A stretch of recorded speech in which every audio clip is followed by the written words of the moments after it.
दोस्तों, स्वागत है आपका किस्से कहानियों की इस रोचक दुनिया में। यहाँ पर आपको मोटिवेशनल स्टोरीज के साथ मॉरल स्टोरीज से मिलने वाले ज्ञान से रूबरू करवाया जाता है।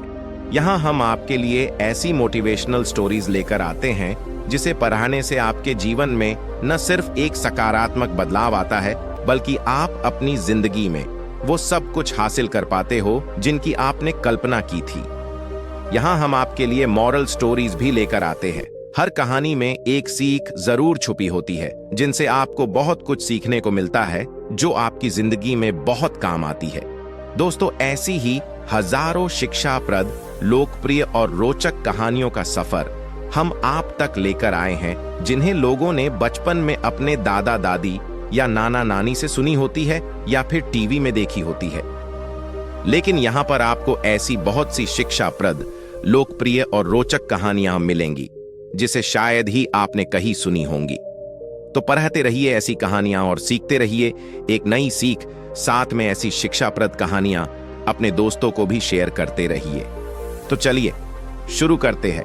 एक बार की बात है, गौतम बुद्ध अपने शिष्यों के साथ एक गांव से दूर किसी बड़े नगर की तरफ जा रहे थे। गर्मी के दिन थे और रास्ता भी बहुत लंबा था। गौतम बुद्ध अपने शिष्यों सहित बहुत देर से चल रहे थे, जिस वजह से उन्हें बहुत प्यास लगती है। वहां से कुछ ही दूरी पर बरगद के वृक्ष की एक घनी छांव थी। सभी लोग उस वृक्ष के पास पहुंच जाते हैं। महात्मा बुद्ध अपने शिष्यों सहित वृक्ष की घनी छाया के नीचे विश्राम करने लगते हैं। बहुत देर से चलने की वजह से सभी का गला प्यास से सूख रहा था। यह बात बुद्ध जानते थे। बुद्ध ने अपने एक शिष्य को कहा, आप इस बरगद की छाया से 20 कदम दूर जाकर बरगद की 2 बार परिक्रमा करके वापस आओ। शिष्य वैसा ही करता है जैसा बुद्ध ने बताया। परिक्रमा के बाद जब शिष्य महात्मा बुद्ध के पास आया तो बुद्ध बोले कि क्या आपको किसी ठंडी हवा का अनुभव हुआ था? शिष्य बोला, हाँ महात्मा बुद्ध, उस उत्तर दिशा की तरफ से मुझे कुछ ठंडी हवा की अनुभव हुआ था। शिष्य की यह बात सुन महात्मा बुद्ध शिष्य से तुरंत बोले कि उसी दिशा में चले जाओ, जरूर वहां से कुछ ही दूर पर एक तालाब अवश्य मिलेगा। उस तालाब से सबके लिए पानी ले आओ।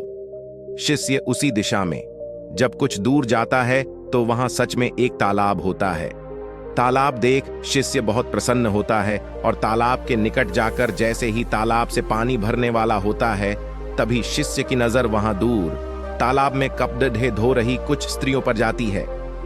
यह देख शिष्य मन में सोचते हैं कि यह पानी तो गंदा हो गया है। लेकिन जब शिष्य ध्यान से तालाब के पानी को देखते हैं कि अभी भी तालाब का कुछ पानी साफ है, इतने में 2 बैल गाड़ी जोर से तालाब के किनारे से होती हुई निकल जाती है।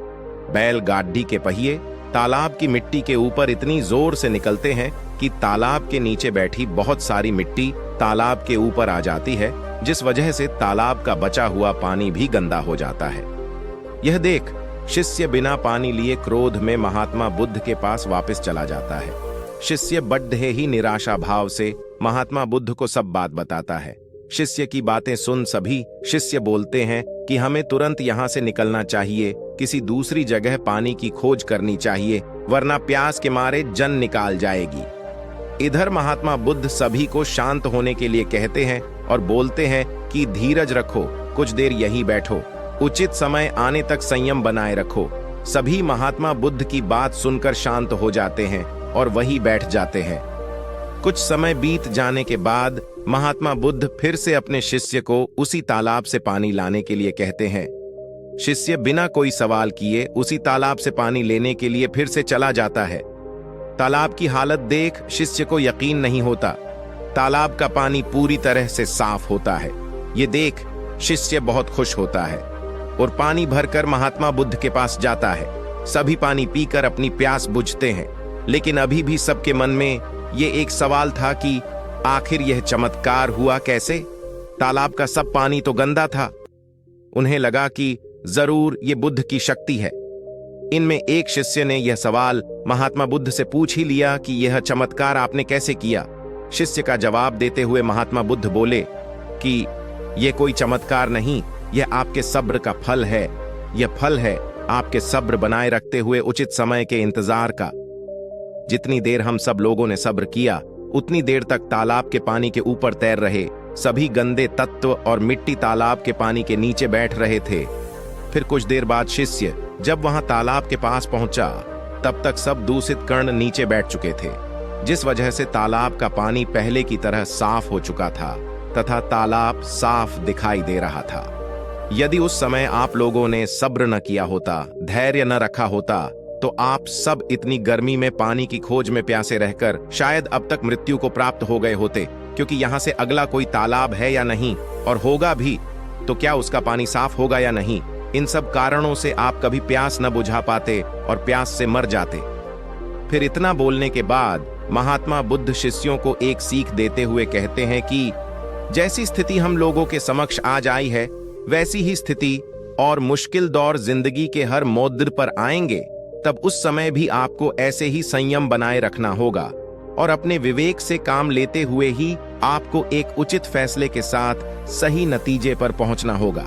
हर मुश्किल दौर में सब्र रखते हुए ऐसे ही शांत मन से ही कोई फैसला लेना चाहिए जिसका आपके और दूसरों के लिए अच्छा हो, क्योंकि ऐसी स्थितियों में लोग अक्सर गुस्से में आकर अपना सब्र खो देते हैं और गुस्से तथा जल्दबाजी में गलत काम और फैसला कर बैठते हैं, जिसका बुरा परिणाम उनको भविष्य में देखने को मिलता है, जिसमें खुद का नुकसान अधिक होता है।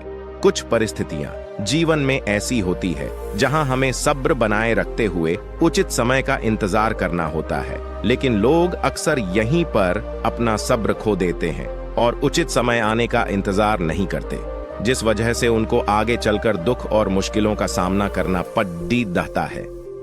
हमरे द्वारा लिया गया आज का फैसला हमरे आने वाले कल की खुशी और दुख को निश्चित करता है। बुद्धा स्टोरीज इन हिंदी से हमें अपने जीवन में बहुत कुछ सीखने को मिलता है। हमें अपने जीवन की उन अनमोल बातों और ज्ञान का बोध होता है जो हमें हमारे जीवन में बहुत काम आती है। अक्सर इंसान जिंदगी में आने वाली परेशानियों के बारे सुनकर बहुत परेशान हो जाता है, तो ऐसे में हमें ऐसी बुद्धा स्टोरीज इन हिंदी से बहुत कुछ ज्ञानवर्धक बातें सीखने को मिलती हैं जो जीवन की मुश्किलों का सामना करने की ताकत देती है। यह बुद्धा स्टोरीज इन हिंदी इंसान के मन में एक सकारात्मक ऊर्जा का संचार करती है, जो मन में बनने वाली नकारात्मक ऊर्जा को खत्म कर इंसान को सही राह की तरफ अग्रसर करती है। वाई तो दोस्तों, कैसी लगी आपको यह वीडियो? कमेंट बॉक्स में जरूर बताना, और अगर चैनल पर नए हो तो चैनल को सब्सक्राइब करके बेल नोटिफिकेशन ऑन कर दे, ताकि जो भी वीडियो इस चैनल पर आए वह सबसे पहले आपको मिलती रहे। अगली वीडियो में तब तक